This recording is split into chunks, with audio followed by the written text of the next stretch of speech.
Welcome to lunch hour debate. అటు ప్రభుత్వానికి ఇటు కేసీఆర్కి పవర్ షాక్ తగులుతోంది. విద్యుత్ కొనుగోళ్ల విషయంలో జరిగిన కుంభకోణం కానీ, యాదాద్రి భద్రాద్రి పవర్ ప్లాంట్ నిర్మాణంలో అవకతవకలు కానీ, వీటిపై విచారణ చేసేందుకు జస్టిస్ నరసింహారెడ్డి కమిషన్ని తెలంగాణ ప్రభుత్వం ఏర్పాటు చేసింది. ఈ కమిషన్ ఇప్పటికే అనేక మందిని విచారించింది. అధికారులను, అప్పటి విద్యుత్ శాఖ అధికారులను కూడా చాలామందిని విచారించింది. 14 మంది, దాదాపు 14 మందికి నోటీసులు ఇచ్చింది, విచారించింది. కేసీఆర్ కూడా అలానే నోటీసులు ఇచ్చింది. కేసీఆర్ను కూడా విచారణకు రావాలని కోరింది. అయితే కేసీఆర్ మాత్రం విచారణకు రాలేదు. రాకుండా గత నెల 15వ తేదీన 15 జూన్ 2024 ఒక లేఖ నరసింహారెడ్డికి నేరుగా రాశారు. జస్టిస్ నరసింహారెడ్డి గారికి, ది ఎంక్వైరీ కమిషన్ చైర్మన్కి. అసలు ఈ కమిషన్ ఏర్పాటే చట్టవిరుద్ధమని, తాను విచారణకు రాకుండా, విచారణకు చెప్పకుండా, ఎలాంటి తాను నుంచి సమాచారం తీసుకోకుండానే తాను తప్పు చేసినట్లు జస్టిస్ నరసింహారెడ్డి ప్రెస్ మీట్ పెట్టి మరీ ప్రకటించడం, దాన్ని తాను ఒప్పుకోవడం లేదు. చైర్మన్ బాధ్యతల్లో నరసింహారెడ్డి ఉండడానికి ఎంత మాత్రం సమంజసం కాదు. స్వచ్ఛందంగా ఈ చైర్మన్ పదవి నుంచి తప్పుకోవాలంటూ దాదాపు 12 పేజీల లేఖ, నా చేతిలో ఆ లేఖ కూడా ఉంది. జూన్ 15వ తేదీన ఇది కేసీఆర్ రాసిన లేఖ మనం చూస్తున్నాం, స్క్రీన్పై కనిపిస్తుంది. ఇది కేసీఆర్ రాసిన లేఖ నా చేతిలో ఉంది. ఇందులో క్లియర్గా ఆయనే పదే నరసింహారెడ్డి కమిషన్ని తొలగించాలంటూ కూడా ఆయన ఇందులో ఈ లేఖలో నరసింహారెడ్డికి చైర్మన్గా ఉండే అర్హత లేదు అంటూ కూడా ఆయన చెప్పిన పరిస్థితి కనిపిస్తుంది. ఈ లేఖ ఇప్పుడు మన జూన్ 15న కేసీఆర్ రాసిన లేఖ ఇది. జస్టిస్ నరసింహారెడ్డికే నేరుగా ఆయన రాసిన లేఖ. ఇందులో చాలా సందర్భాల్లో అసలు అన్ని అంశాలను పరిగణలోకి తీసుకొని చివరికి కంక్లూడింగ్ లైన్లో మీరు ఎంక్వైరీ కమిషన్ బాధ్యతల నుంచి స్వచ్ఛందంగా వైదొలగాలని నేను వినయపూర్వకంగా విజ్ఞప్తి చేస్తున్నానంటూ నరసింహారెడ్డికి నేరుగా కేసీఆర్ లేఖ రాశారు. అయినా ఆ విచారణ కమిషన్ ముందుకే వెళ్ళింది. కేసీఆర్ను విచారణకు రావాలని కోరింది. దాంతో హైకోర్టును ఆశ్రయించారు కేసీఆర్. జూలై 1న హైకోర్టు మాత్రం కేసీఆర్ ఈ విచారణ కమిషన్ని రద్దు చేయాలి, దీనికి అర్హత లేదంటూ కేసీఆర్ వేసిన పిటిషన్ని హైకోర్టు కొట్టివేసింది. దాంతో ఆయన సుప్రీంకోర్టులో సవాల్ చేశారు. ఈరోజు సుప్రీంకోర్టులో సీజే చీఫ్ జస్టిస్ చంద్రచూడ్ దీనిపై విచారణ జరిపారు. ఆయన చేసిన కీలక వ్యాఖ్యలు ఇప్పుడు బ్రేకింగ్ న్యూస్గా మారాయి. కమిషన్ చైర్మన్ తన అభిప్రాయాలను చెప్పేందుకు ప్రెస్ మీట్ ఎలా పెడతారు? న్యాయం చెప్పడమే కాదు, న్యాయమూర్తి అనే వ్యక్తి న్యాయబద్ధంగా ఉన్నట్లు కూడా కనిపించాలి. అలా కనిపించలేదు నరసింహారెడ్డి అనే రకంగా జస్టిస్ చంద్రచూడ్ వ్యాఖ్యలు చేశారు. అంతేకాదు, ఈ కమిషన్ చైర్మన్గా నరసింహారెడ్డి ఉండడానికి తగదు, ఆయనను తొలగించాలంటూ కూడా ప్రభుత్వానికి సూచించిన పరిస్థితి, ఆయన అభిప్రాయం వ్యక్తం చేశారు. దాంతో ప్రభుత్వ తరఫు అడ్వకేట్ కూడా దీనిపై సింగ్వి వాదనలు వినిపిస్తున్నారు. ఆయన కమిషన్ చైర్మన్ను తొలగించడానికి జస్టిస్ చంద్రచూడ్ గారి ముందు ఆయన చెప్పారు, కమిషన్ చైర్మన్ను తొలగిస్తాం, వేరే చైర్మన్ను నియమిస్తాం. ఇప్పుడు లంచ్ బ్రేక్ సుప్రీంకోర్టులో ఉంది. లంచ్ బ్రేక్ తర్వాత నరసింహారెడ్డి స్థానంలో మరొక కమిషన్ చైర్మన్ని ప్రభుత్వం ప్రకటించే అవకాశం ఉంది.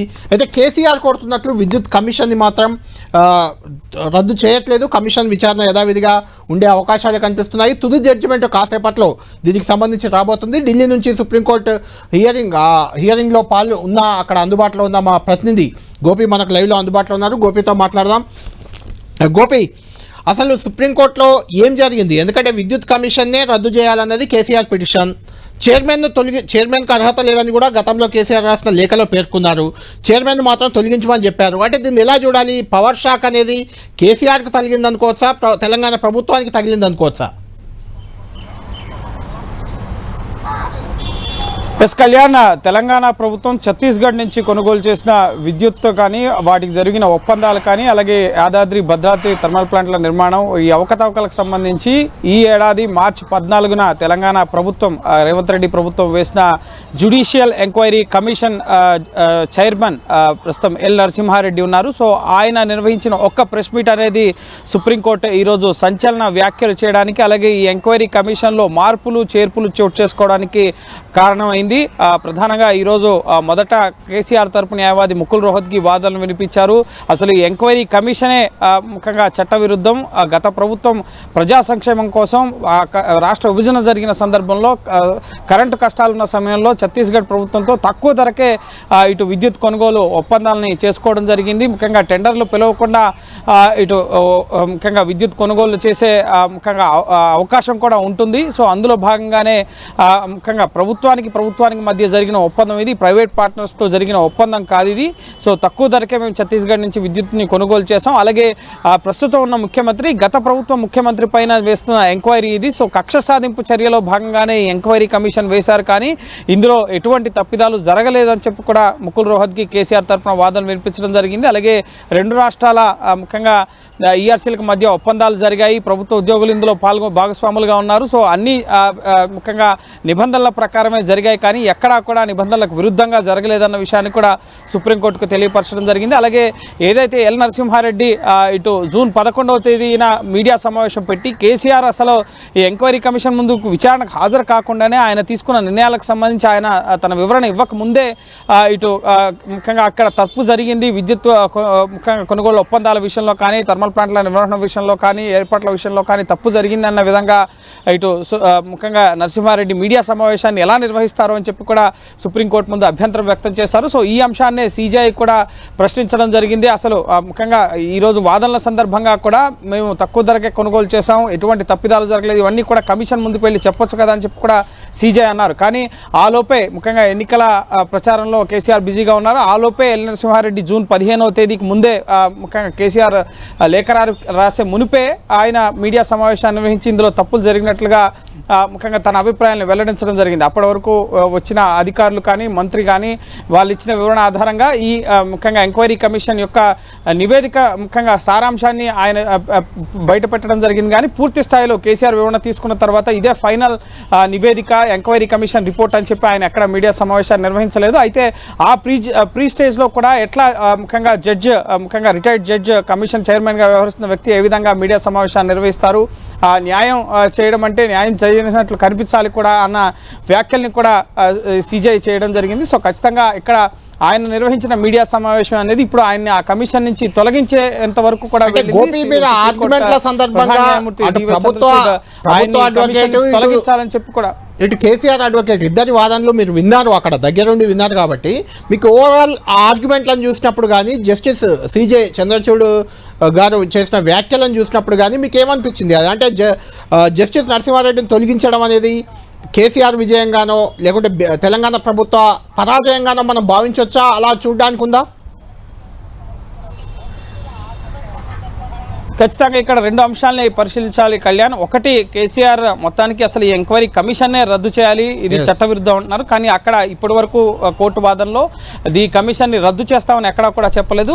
కేవలం ముఖ్యంగా రిటైర్డ్ జడ్జి స్థానంలో ఉన్న ముఖ్యంగా ఎల్ నరసింహారెడ్డి స్థానంలో కొత్త వారిని నియమించండి, ఆయన బయాస్డ్గా వ్యవహరించారు, మీడియా సమావేశం నిర్వహించడం సరికాదు అన్న ధోరణి సుప్రీంకోర్టు కనబరిచింది. కాబట్టి సో మరొక జడ్జిని మేము నియమిస్తామని చెప్పి ప్రభుత్వ తరపు న్యాయవాది అభిషేక్ మను సింఘ్వి కోర్టుకు తెలపడం జరిగింది. సో ప్రస్తుతం ఇదే అంశం పైన ఏజీ సుదర్శన్ రెడ్డిలో ఇటు హైదరాబాద్లో రేవంత్ రెడ్డి ఏజీ సుదర్శన్ రెడ్డితో భేటీ అయ్యారు. సో ప్రస్తుతం నెక్స్ట్ ఎవరిని ఎంక్వైరీ కమిషన్ చైర్మన్గా నియమించాలి అన్న అంశానికి సంబంధించి తెలంగాణలో చర్చలు జరుగుతున్నాయి ప్రభుత్వ పరంగా. సో అక్కడ నిర్ణయం తీసుకున్న తర్వాత ప్రభుత్వ తరపు న్యాయవాదికి ఆ పేరు తెలపడం జరుగుతుంది. ఆయన సుప్రీంకోర్టులో నెక్స్ట్ 2 o'clock జరిగే హీరింగ్స్లో ఎవరిని నియమించబోతున్నారు అన్న అంశాన్ని సీజీఐకి తెలియపరిచిన తర్వాత తుది ఉత్తర్వు కాపీ రాబోతుంది. అయితే కేసీఆర్ ఎంక్వైరీ కమిషన్ ముందుకు వెళ్లే ముఖ్యంగా సమాధానం చెప్పాలా, లేక ఎంక్వైరీ కమిషన్ బయాస్డ్గా వ్యవహరించకుండా ఏమైనా విధి విధానాలని ముఖ్యంగా సుప్రీంకోర్టు రూపొందిస్తుందా, అలాగే ఎన్ని రోజుల లోపల ఎంక్వైరీ కమిషన్ తమ రిపోర్ట్ని సబ్మిట్ చేయాల్సి ఉంటుంది, ఇటువంటివి ఏమన్నా సుప్రీంకోర్టు ఇంకా అడిషనల్గా ఇప్పటి వరకు ఉన్న కమిషన్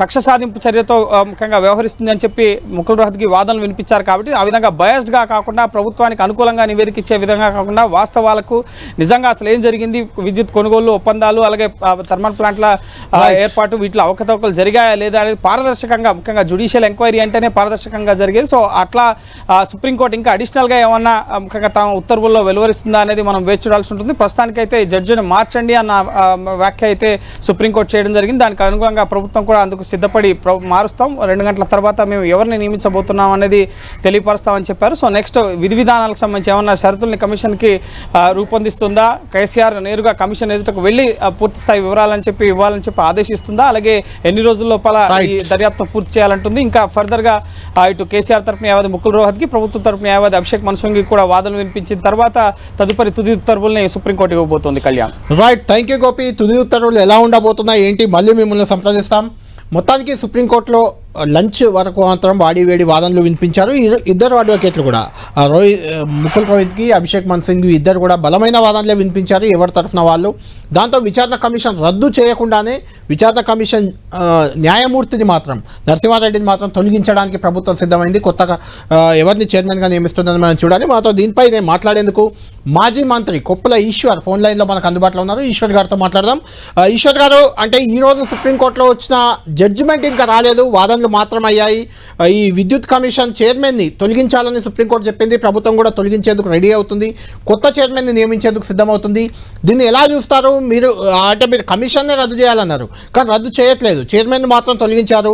ఇది మీరు దీన్ని విజయంగా భావిస్తున్నారా, లేకుంటే కమిషన్ని రద్దు చేసే వరకు మళ్ళీ ఫర్దర్గా కూడా పోరాటం చేస్తారా?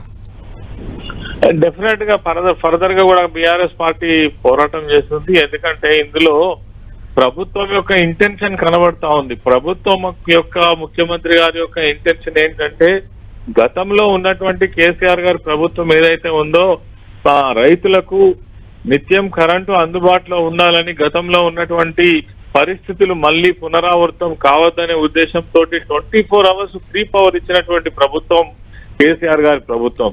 దానిపైన మరి కోడిగుడ్డు మీద ఈకలు వేరే ప్రయత్నం చేసినటువంటి పని మాత్రమే రేవంత్ రెడ్డి ముఖ్యమంత్రి విధానం కనబడ్డది. అందుకే నరసింహారెడ్డి కమిషన్ ఏదైతే ఉందో ఈ కమిషన్ యొక్క లోపభూయిష్టమైనటువంటి కమిషన్ అనేది మనం ఖచ్చితంగా చెప్పవచ్చు. ఎందుకంటే కమిషన్ వేసిన తర్వాత నిజ నిర్ధారణ జరిగిన తర్వాత అనేక విషయాలు పరిశీలించిన తర్వాత మరి ఓ కమిషన్ చైర్మన్ గా ఉన్నటువంటి నరసింహారెడ్డి మాట్లాడాల్సింది పోయి ఆయన కమిషన్ వేసినటువంటి కొద్ది రోజులకే ప్రెస్ మీట్ పెట్టి అందులో ఏదో తప్పులు జరిగినట్టు గత ప్రభుత్వం కేసీఆర్ గారి హయాంలో ఏదో జరిగినట్టుగా మాట్లాడడం అనేది చాలా దురదృష్టకరం. అందుకే ఇది న్యాయపరంగా మరి మాకు న్యాయం చేసేటువంటి కమిషన్ కాదు, ఇది కేవలం రేవంత్ రెడ్డి కాంగ్రెస్ ప్రభుత్వం యొక్క మరి కక్ష సాధింపు ధోరణికి వ్యతిరేకంగా కక్ష సాధింపు ధోరణి ప్రదర్శించే విధంగా ఉన్నదనే ఉద్దేశంతో మరి కమిషన్ వ్యతిరేకించడం జరిగింది. కమిషన్ రద్దు చేయాలని కోరడం జరిగింది. రద్దు చేయాలని కోరడంలో కూడా నిజమైనటువంటి విషయం ఉంది. ఎందుకంటే ఛత్తీస్గఢ్ రాష్ట్రంతో చేసుకున్నటువంటి ఒప్పందం పవర్ పర్చేస్ అగ్రిమెంట్ ఏదో ఒక మధ్యవర్తితోటో కాంట్రాక్టర్ తోటో ప్రైవేట్ వ్యక్తితోటో చేసుకున్నటువంటిది కాదు. ఒక ప్రభుత్వం నుంచి ఇంకో ప్రభుత్వము అగ్రిమెంట్స్ ఉన్నప్పుడు దానిలో లావాదేవీలు ఉన్నాయనేటువంటిది ఎవరికైనా తెలుసు. అదే విధంగా మీరు కాళేశ్వరం మీద కూడా ఇంకో కమిషన్ వేయబోతా ఉన్నారు. ఈ కమిషన్ ఏదైతే ఉందో అందులో కూడా మరి పవర్ కు సంబంధించినటువంటి విషయాలలో ఏదో తేలుతుందని ప్రజలను మభ్యపెట్టేటువంటి ప్రయత్నం చేశారు. ఇందులో ఎటువంటి తప్పు లేదు అని మేము ముమ్మాటికి చెప్పగలుగుతాం. ఎందుకంటే ప్రజలకు నీతిగా న్యాయంగా వ్యవసాయ రంగాన్ని అభివృద్ధి చేయాలనే ఉద్దేశంతో మాత్రమే కేసీఆర్ గారు ఆ రోజు వ్యవసాయానికి సంబంధించినటువంటి పవర్ కావచ్చు ఇతర విషయాలలో ప్రత్యేక శ్రద్ధ చూపించినటువంటి విషయం కాళేశ్వరం ప్రాజెక్టు నిర్మాణానికి సంబంధించి కూడా. కాబట్టి ఈ నరసింహారెడ్డి కమిషన్ తొలగించడం అనేది నిజంగా బీఆర్ఎస్ విజయంగా కేసీఆర్ గారి విజయంగానే మేము భావిస్తా ఉన్నాం. వచ్చే కమిషన్ కూడా న్యాయబద్ధంగా మరి పరిశీలన జరిపినట్టయితే ఇందులో ఏమీ ఉండదు అనేటువంటిది కూడా వాస్తవం. అందుకే ఈ కమిషన్ ఏదైతే సుప్రీంకోర్టు మరి కమిషన్ చైర్మన్ ను తొలగించడం అనేటువంటిది నిజంగా కూడా న్యాయం గెలిచిందని చెప్పొచ్చు. ఒక రకంగా చెప్పాలంటే రేపు వచ్చేటువంటి కమిషన్ చైర్మన్ కూడా న్యాయబద్ధంగా చేసినట్టయితే ఇందులో ఏమీ లేదని తేల్చేటువంటి పరిస్థితి ఉంటది. కాబట్టి దీన్ని మేము స్వాగతిస్తున్నాం. సుప్రీంకోర్టు తీర్పు ఏదైతే ఉందో నిజంగా కూడా చాలా గర్విస్తున్నామని ఈ సందర్భంగా తెలియజేస్తాం. రైట్, థ్యాంక్ యూ కోపిలేశ్వర్ గారు. ఇదే అంశంపై డిబేట్లోకి వెళ్దాం. డిబేట్లో మనతో పాటు జన్ అవుతున్నారు అద్దంకి దయాకర్, కాంగ్రెస్ పార్టీ అధికార ప్రతినిధి, అదేవిధంగా బీఆర్ఎస్ నుంచి ఆ పార్టీ ఎమ్మెల్సీ తక్కలపల్లి రవీంద్రరావు గారు కూడా మనకు అందుబాటులో ఉన్నారు. దయాకర్ గారు, ముందు మీరు చెప్పండి. కోపిలేశ్వర్ గారు మాట్లాడారు ఇంతసేపు, విద్యుత్ కమిషన్ చైర్మన్ నరసింహారెడ్డిని తొలగించాలని సుప్రీంకోర్టు చెప్పేసింది. ప్రభుత్వం కూడా మరో చైర్మన్ని నియమించేందుకు రెడీ అవుతుంది. అసలు ఏంటి కమిషన్లను ఏర్పాటు చేయడమే కేసీఆర్ టార్గెట్గా చేస్తున్నారు, ప్రభుత్వాన్ని బదనాం చేసేందుకు చేస్తున్నారు అనేది ఆర్గ్యుమెంట్లు, సుప్రీంకోర్టులో వినిపించిన ఆర్గ్యుమెంట్లు ఇవి. ఒక ప్రభుత్వంతో మరో ప్రభుత్వం చేసుకున్న ఒప్పందంపై కమిషన్ ఏంటి? అక్కడున్న ప్రభుత్వం కూడా కాంగ్రెస్ ప్రభుత్వం అప్పుడు ఒప్పందం చేసుకున్నప్పుడు. ఈ నేపథ్యంలో ఈ రెండు ప్రభుత్వాల మీద జరిగిన దానిపైన కమిషన్ ఏర్పాటు చేయడమే కరెక్ట్ కాదు అనేది సుప్రీంకోర్టులో జరిగిన ఆర్గ్యుమెంట్. ఇంకా ఫైనల్ తీర్పు రావాలి, లంచ్ తర్వాత రాబోతుంది. దీన్ని మీరు ఎలా చూస్తారు, ఏం చెప్పుకుంటారు దీనిపై? యా, గుడ్ ఆఫ్టర్నూన్ కళ్యాణ్ గారు, పెద్దలు రవీంద్రరావు గారికి కూడా. అయితే ఇప్పుడు దీంట్లో క్లియర్ గా కమిషనర్ ప్రెస్ మీట్ పెట్టడాన్ని మాత్రం తప్పుబట్టి అతన్ని చేంజ్ చేయమన్నది, కమిషన్ తీసేయమని చెప్పలేదు. అవును. సో న్యూ కమిషనర్ వస్తాడు గంతే. దీంట్లో ఇప్పుడు మీరు ఎంత జరిగినా, ఒకవేళ జరిగితే లేదు దాన్ని ఎక్స్క్యూజ్ చేస్తే నరసింహారెడ్డి గారే కొనసాగవచ్చు. ఇప్పుడు సెషన్ 2లో కనుక అయితే. బట్ అసలు కమిషన్ వేయొద్దని వాళ్ళు వాదించిన దాన్ని కోర్టు దాన్ని పక్కన పెట్టింది. ఎందుకంటే కమిషన్ ప్రభుత్వం పైననైనా ఆ రోజు మొదట అగ్రిమెంట్ జరిగినప్పుడు రమణ్ సింగ్ గారు ఉన్నారు బీజేపీ, తర్వాత దాన్ని రెడ్రెస్ చేసినప్పుడు మనం ఇది గవర్నమెంట్ అమ్మే దాంట్లో ఒక లెక్క ఉంది కేంద్ర ప్రభుత్వాన్ని. అప్పుడు పీయూష్ గోయల్ గారు వచ్చి దాన్ని రెడ్రెస్ చేసిండు. అప్పుడు కాంగ్రెస్ ఉంది. కాంగ్రెస్ ఉన్నా, బీజేపీ ఉన్నా, బీఆర్ఎస్ ఉన్నా అక్కడ అక్రమాలు జరిగినాయని తెలిసినప్పుడు రికమెండేషన్స్ లో కనుక వస్తే వాళ్ళకు ఏమంటారు చట్టపరమైన న్యాయపరమైన అంశాలు ఉంటాయి. ఒకవేళ అది తేలకపోతే, ఇప్పుడు నరసింహారెడ్డి గారు అంటే ఇల్ ఇంటెన్షన్ తో చేసిందని అనుకుందాం. ఒకవేళ రేపు మారితే ఇంకో ఆయన వస్తే ఆయన కూడా ఇల్ ఇంటెన్షన్ తోనే చేసిందని చెప్తారా? కాబట్టి దాని విషయంలో వాళ్ళు ఇప్పుడు ఏ తప్పు చేయకపోతే అసలు వారు సీరియస్ గా దాన్ని పట్టించుకోవాల్సిన అవసరమే ఉండదు. కాబట్టి కమిషన్ వేయొద్దనే హక్కు. అంటే దయాకర్ గారు ఇక్కడ పాయింట్ ఏంటంటే కమిషన్ ఏర్పాటు చేయడమే కేసీఆర్ పై టార్గెట్ చేస్తూ గత ప్రభుత్వాన్ని బదనాం చేసేందుకు, అంటే మీ కనుసన్నల్లో ఉండే వ్యక్తులను చైర్మన్ గా పెడుతూ వేశారనేది ఇక్కడ ఆర్గ్యుమెంట్లలో ఉంది. జస్టిస్ నరసింహారెడ్డి గారు కూడా విచారణ జరుపుతూ ఇంకొక కామెంట్, జస్టిస్ నరసింహారెడ్డి గారు విచారణ జరుపుతూ న్యాయం చెప్పడమే కాదు నిష్పక్షపాతంగా ఉన్నట్లు కనబడాలి అంటూ కూడా చంద్రచూడ్ గారు వ్యాఖ్యానించారు. అలా కనిపించలేదు నరసింహారెడ్డి, ప్రెస్ మీట్ ఎందుకు పెట్టారు అని కూడా ఆయన క్వశ్చన్ చేశారు. నేనేమంటున్నా అంటే ఇప్పుడు వారే ఒక డైరెక్షన్ ఇవ్వమనండి. సుప్రీంకోర్టు వారిని చీఫ్ జస్టిస్ ఆధ్వర్యంలో ఒక మంచి రిటైర్డ్ జడ్జి ఇస్తారా, సిట్టింగ్ జడ్జి ఇస్తారా, సరే ఎవరిని సూచిస్తే సుప్రీంకోర్టు డైరెక్షన్ ప్రకారం చేద్దాం. కానీ మీరు అసలు అవినీతే జరగలేదు, ఇప్పుడు ఆ కమిషన్ ఎందుకు అనే వాదన అయితే సుప్రీంకోర్టు ఏమి దాన్ని పట్టించుకోలేదు కదా. కాబట్టి ఈ కమిషన్ అనేది ఇట్ రికమెండ్స్ కదా, దాంట్లో మీరు ఎందుకు అంత హైరాణ అయిపోతున్నారు? వారి విషయంలో కేసీఆర్ గారు లేఖ విషయంలో కూడా కొంత పాజిటివ్ స్పందనే ఉండే. ఏంటి, ఓపెన్ గా దాన్ని ప్రెస్ మీట్ పెట్టి చెప్పడం అనేది అది సబబు కాదని అప్పుడు కూడా కొంతమంది చాలా మంది మిత్రులు కౌంటర్ గా కూడా చేసిండ్రు. అలాంటప్పుడు ప్రెస్ మీట్ పెట్టే హక్కు ఉందా లేదా అనే విషయంలోనే ఇప్పుడు సుప్రీంకోర్టు ఇచ్చింది. మీరు అది బయటికి ఏం జరుగుతుందనేది చెప్పకూడదు కదా, ఎండ్ ఆఫ్ ది డే చేయాలి కదా. అట్లా రైట్. రవీంద్రరావు గారు మీరు చెప్పండి, అంటే మీరు విచారణ కమిషన్నే రద్దు చేయమని హైకోర్టుకు వెళ్ళారు, హైకోర్టు కొట్టేసింది, దాంతో సుప్రీంకోర్టుకు వెళ్ళారు. సుప్రీంకోర్టు కూడా విచారణ కమిషన్ రద్దు చేసే అవకాశం కనిపించట్లేదు. లంచ్ తర్వాత జడ్జిమెంట్ వస్తుంది, కనిపించట్లేదు, కానీ జడ్జిని మాత్రం మార్చమంది. దీన్ని ఎలా చూస్తారు మీరు? రెండు సభలోనే కళ్యాణ్ గారు మీరు కమిషన్ వేసుకోండి, మీరు విచారణ చేసుకోండి అని సవాల్ విసిరింది మా జగదీశ్వర్ రెడ్డి గారు. మంత్రి, విద్యుత్ శాఖ మంత్రి, మీరు కమిషన్ వేస్తారా, ఇంకేం వేస్తారా, సిట్టింగ్ జడ్జితో విచారణ చేస్తారా, చేసుకోండి అని చెప్పి నేను చెప్పిన మీరు ఇచ్చిన సలహా ప్రకారమే మేము వేస్తామని కూడా అన్నారు కదా ప్రభుత్వం. కాబట్టి సరే, కేసీఆర్ గారి లేఖలో అనేక అంశాలు ప్రస్తావించారు. దాంట్లో నిజంగానే ప్రభుత్వం మధ్యన జరిగింది, ఒక 1000 మెగావాట్ల అవినీతి జరిగింది అని అంటే రెగ్యులేషన్ కమిషన్ ఉంది కదా, ఆల్రెడీ ఒక కమిషన్కి ఇంకో కమిషన్ ఏంటి అని అవన్నీ మాట్లాడుతూ మెయిన్ ఫోకస్ అయితే నరసింహారెడ్డి గారి మీద. కళ్యాణ్ గారు ఒక విషయం ప్రజలు కూడా అర్థం కావాలి, ఈ ఎల్ నరసింహారెడ్డి గారు మా వరంగల్ జిల్లా వాస్తవ్యులు. ఆయన మొదటి నుంచి కూడా బీజేపీ మనిషి. ఆయన బ్రాటప్ అంతా కూడా భారతీయ జనతా పార్టీనే.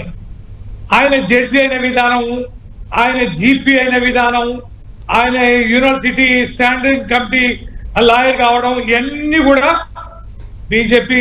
రవీంద్రరావు గారు అంటే అది వ్యక్తిగత అంశం, అది వ్యక్తిగత అంశం ఒకటి. రెండోది ఆయన బీజేపీ ప్రభుత్వం వేయలేదు, కాంగ్రెస్ ప్రభుత్వం నియమించింది. అక్కడే చెప్తున్నా నేను, ఆ బీజేపీ ప్రతినిధి అయిన ఎల్ నరసింహారెడ్డి గారిని కాంగ్రెస్ ప్రభుత్వం కమిషన్ చైర్మన్ చేయడంలో ఆంతర్యం ఏంది? బీఆర్ఎస్ ను కుట్ర చేయడంలో ఎవరెవరు పొత్తు కలుస్తున్నారు, ఎవరెవరు భాగస్వామ్యం ఉంది?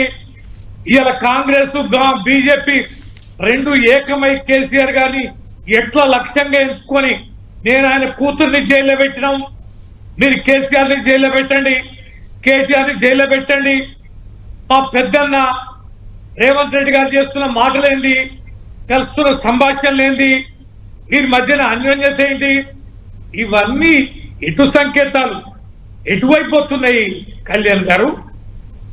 ఖచ్చితంగా ఈ రెండు పార్టీల లక్ష్యం కేసీఆర్ గారే, టిఆర్ఎస్ పార్టీనే. వాళ్ళు కమిషన్లు వేసినా, విచారణలు చేసినా, కేసులు పెట్టినా ఇద్దరు లక్ష్యం ఒక్కటే. వారి ఎజెండా ఇద్దరికి ప్రత్యక్ష శత్రువైన కేసీఆర్ గారిని అంతమొందించాలి. కేసీఆర్ గారు ఉండడం అనేది ప్రభుత్వ వ్యతిరేకత కేసీఆర్ గారు కనుక యాడ్ అవుతే మళ్ళీ త్వరలోనే ఆయన ప్రజాభిమానాన్ని చూరగొని మళ్ళీ నిలబడతాడు.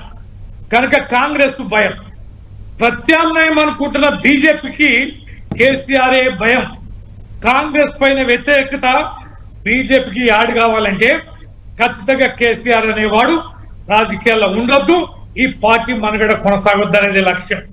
అందుకనే ఈ రెండు పార్టీలు కూడబలుకొని చేస్తున్నారు. మహనీయుడు మంచి జడ్జి చంద్రచూడ్ గారు సుప్రీంకోర్టుకు న్యాయమూర్తిగా ఉండడం కాస్త ఈ దేశానికి న్యాయ వ్యవస్థ పైన గౌరవం కలిగించే విధంగా ఉంది. లేకపోతే ఆ వ్యవస్థ తప్ప అన్ని వ్యవస్థలని బీజేపీ ప్రశ్న పట్టించింది. ఇక మన కాంగ్రెస్ అయితే ఇక అన్ని రకాలుగా ఏంటంటే పిచ్చి వేషాలు, ఎంత బ్రహ్మాండంగా కరెంట్ ఉండనండి, ఉన్నదాన్ని నడిపించే చేతగాక, డబ్బులు కట్టడం చేతగాక, నాణ్యమైన పవర్ ఇవ్వడం చేతగాక ఇవాళ పవర్ పైన మీరు దాడి చేస్తున్నారు, కమిషన్ వేశారు. ఇవాళ కాళేశ్వరం ప్రాజెక్ట్ ఎన్ని చెరువులు, ఎన్ని చెక్ డ్యాములు, ఎన్ని రిజర్వాయర్లు, ఎన్నిటికి లింకప్ చేశాం. యావత్ గోదావరి అంతా సస్యశ్యామలంగా నిండు కుండలాగా ఉన్న కాళేశ్వరం ప్రాజెక్ట్ పైన ఇలా కమిషన్ అధికారులు పనిచేసే పరిస్థితి లేదు. ప్రభుత్వం చేస్తే ఇవాళ వేసి ఇలా ప్రభుత్వం చెప్పినట్టు వింటే రేపేమవుద్దో ఎతికితే దొరకకుండా ఉంటుందా కళ్యాణ్ గారు? ఏదైనా దొరుకుతుంది. నువ్వు జైల్లో పెట్టదలుచుకుంటే, నువ్వు జైలు పంపదలుచుకుంటే, కేసులు పెట్టదలుచుకుంటే ఏ రకంగానైనా పెట్టవచ్చు. ఎన్ని ఎస్టీబీ కేసులు నిలుస్తున్నాయి, ఎన్ని ఇన్కమ్ ట్యాక్స్ కేసులు నిలుస్తున్నాయి. అంటే రవీంద్రరావు గారు మీరు ఆల్మోస్ట్ రవీంద్రరావు గారు మీరు ఫిక్స్ అయిపోయారా? రవీంద్రరావు గారు మీరు ఫిక్స్ అయిపోయారా? కాంగ్రెస్ ప్రభుత్వం కేసీఆర్ ను జైల్లో పెడుతుందని మీరు ఫిక్స్ అయిపోయారా? ఆ వైపే అడుగులు వేస్తున్నారు కదా. వాళ్ళ ఆత్రం అదే కదా, వాళ్ళ ఆత్రం అదే కదా, వాళ్ళ ప్రచారం అదే కదా, ఆ తొందరపాటు చర్యలు అవే కదా. లేకపోతే బండి సంజయ్ గారికి ఏం అవసరం అండి? హరీష్ రావు గారు మంచోడు, మా పార్టీలో మంచి లీడర్ గురించి కేసీఆర్ కుటుంబం మీద విచ్చలవిడిగా మాట్లాడే బండి సంజయ్, హరీష్ రావు మీద విచ్చలవిడిగా మాట్లాడే బండి సంజయ్ ఇవాళ హరీష్ రావు గారి గురించి గొప్పగా ఎందుకు మాట్లాడుతున్నాడు? కుటుంబంలో చిచ్చు పెట్టాలనా, ఒక భర్క్ అంటించాలనా, ప్రజలకు ఒక అపోహ కలిగించాలనా? ఎంత విషపూరితమైన దాడి కల్పిస్తుందో ఖచ్చితంగా తేలుతుంది. అందుకనే ఇవాళ ఒక చెంప పెట్టు, ఒక చెంప దెబ్బ ఇది. దయాకరణ ఇంతకుముందు అన్నాడు సుప్రీంకోర్టు, మా పెద్దన్న దయాకరణ మరి కాస్త సున్నితంగానే అన్నాడు కానీ చాలా గట్టిగానే అన్నాడు.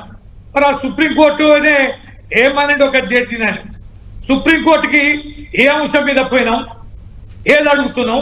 సుప్రీంకోర్టు పరిపాలన చేస్తుందా? సుప్రీంకోర్టు కేసులు పెడుతుందా? సుప్రీంకోర్టు దర్యాప్తులు చేస్తుందా? సుప్రీంకోర్టు అవినీతి కేసులను మాట్లాడుతుందా? సుప్రీంకోర్టు పోయిన దాని మీద సుప్రీంకోర్టు వ్యాఖ్యానాన్ని కూడా ఇంత కటుగా మాట్లాడి వ్యవహరిస్తే ఇంకా ఎవరికి చెప్పుకోవాలి, ఎవరికి చేయాలి? రైట్ రైట్ దయాకర్ గారు మీరు చెప్పాలి. రవీంద్రరావు గారు చెప్పింది విన్నారు కదా, ఖచ్చితంగా కేసీఆర్ ను జైలుకు పంపడమే మీ లక్ష్యం, అందుకోసమే వెతికే పనిలో ఉన్నారు, ఎందులో ఇరికించాలనే పనిలో ఉన్నారు, దానికి మీకు సంబంధించిన వాళ్ళని చైర్మన్గా పెట్టుకుంటున్నారు, దాంతో ఇలాంటి పరిస్థితులు వస్తున్నాయి. అంటే నిజంగా కూడా ఇది ఒక చైర్మన్ను తొలగించమని ఒక కమిషన్ అండి, అది రాజ్యాంగబద్ధ సంస్థ. విద్యుత్ కమిషన్ అంటే రాజ్యాంగబద్ధంగా మీరు ఏర్పాటు చేశారు. అది ఆ చైర్మన్ను తొలగించమనడం ప్రభుత్వానికి చెంపపెట్టు అని రవీంద్రరావు గారు చెప్తున్న వాదంతో మీరు ఏకీభవించారా? ఇప్పుడు అసలు ఆ కమిషన్ వ్యతిరేకిస్తే వారన్న మాట ఏమైనా నిజమవునేమో కానీ అసలు చెంపపెట్టు అనేది రేపు ఏమైతుందో మీరు చూస్తారు. కాబట్టి తప్పు చేయకపోతే బాధపడకండి, తప్పు చేస్తే ఆధారాలతో వస్తుంది, దానికి అనుభవించడానికి ఎవరు చేసినా అనుభవించడానికి సిద్ధం కాండి. రెండో ముచ్చట ఏంటంటే కమిషన్ విషయంలోనే ఇంత తర్జన భర్జన పడుతున్న క్రమాన్ని చూస్తే మీరు గుమ్మడికాయ దొంగ అనకముందే భుజాలు తడుముకున్నట్టుగా కనపడుతుంది నాకు. నేనే హామీ ఇవ్వగలను. నేను చెప్తున్నా, తప్పు చేయలేదని తెలిస్తే ఎవ్వరు కూడా దానికి శిక్షకు లేకపోతే మిమ్మల్ని అవాస్ పాలు చేసింది అనేది వచ్చినా కూడా మీరు డిఫమేషన్ పోవచ్చు కదా. మీకు కాన్స్టిట్యూషనల్ రైట్ ఉన్నది కదా. విపక్ష నేత ఆయన ఏమో సామాన్యమైన ఎమ్మెల్యే కూడా కాదు ఆయన.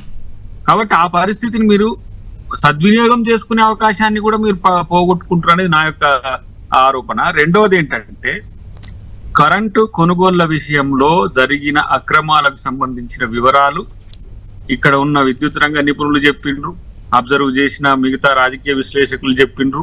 మిగతా అంశంలో కొన్ని మనకు వివరాలు వచ్చినాయి. వాటిని బేరీజ్ వేసుకున్నా జరిగిందా లేదా అనేది మీకు తెలుస్తుంది.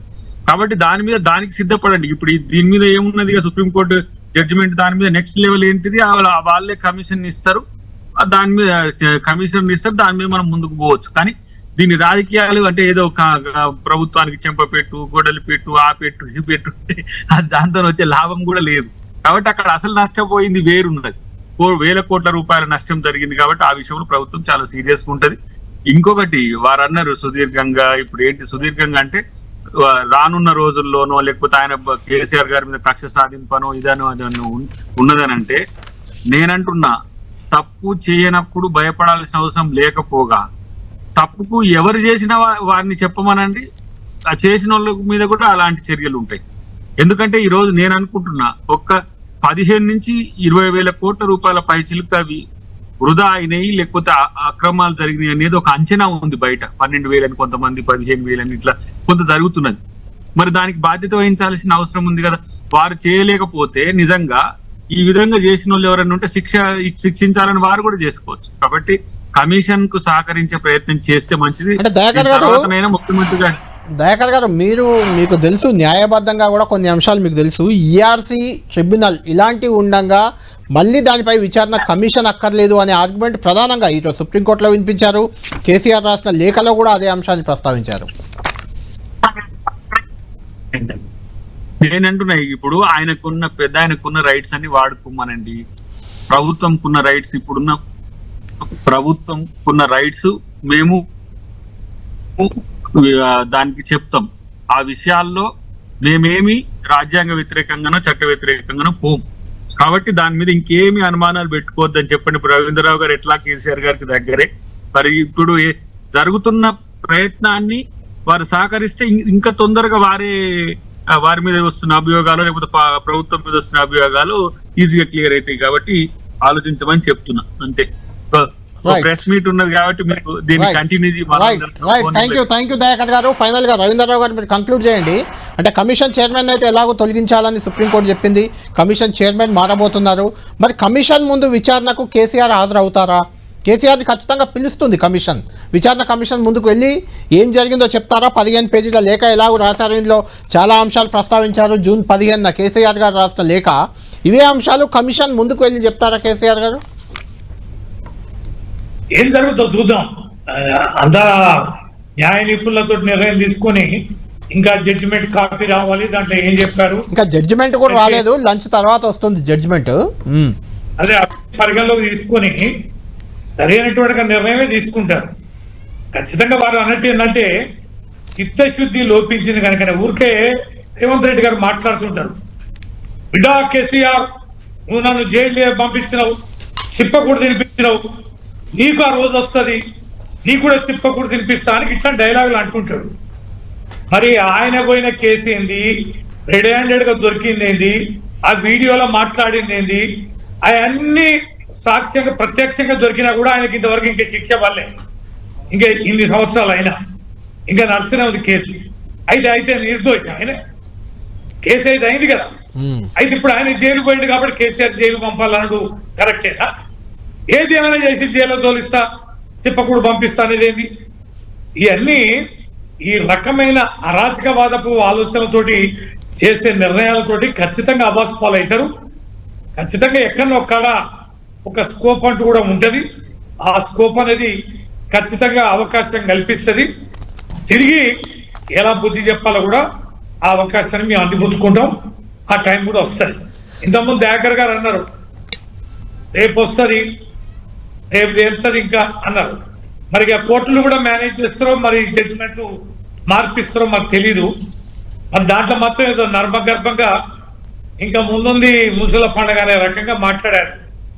ఏం జరుగుతుందో చూద్దాం. రైట్ థ్యాంక్ యూ రవీంద్రరావు గారు, థ్యాంక్ యూ అద్దంకి దయాకర్ గారు, థ్యాంక్ యూ కొప్పుల ఈశ్వర్ గారు. మొత్తానికి సుప్రీంకోర్టులో కాసేపట్లోనే దీనికి సంబంధించి విద్యుత్ కమిషన్ ఏర్పాటుపై తుది తీర్పు రాబోతుంది. ఈ కమిషన్ను రాజ్యాంగ వ్యతిరేకంగా ఏర్పాటు చేశారు. 2 రాష్ట్ర ప్రభుత్వాలు ఛత్తీస్గఢ్, తెలంగాణ ప్రభుత్వాల మధ్య జరిగిన ఒప్పందంపై కమిషన్ ఏర్పాటు చేయడమే చట్టవిరుద్ధం అంటూ కేసీఆర్ పిటిషన్ దాఖలు చేశారు సుప్రీంకోర్టులో. కమిషన్ విచారణ అయితే ముందుకెళ్లే అవకాశమే కనిపిస్తుంది. కమిషన్ చైర్మన్గా నరసింహారెడ్డిని తొలగించడం మాత్రం అది కొంత బీఆర్ఎస్ మొదటి నుంచి ఆయన పదే ఈ లేఖలో కూడా నరసింహారెడ్డి తప్పుకోవాలి, ఆయన కరెక్ట్గా నిష్పక్షపాతంగా లేరు అంటూ కేసీఆర్ చెప్పారు. కాబట్టి ఆయన తొలగించడాన్ని మాత్రం విజయంగా బీఆర్ఎస్ చూస్తుంది.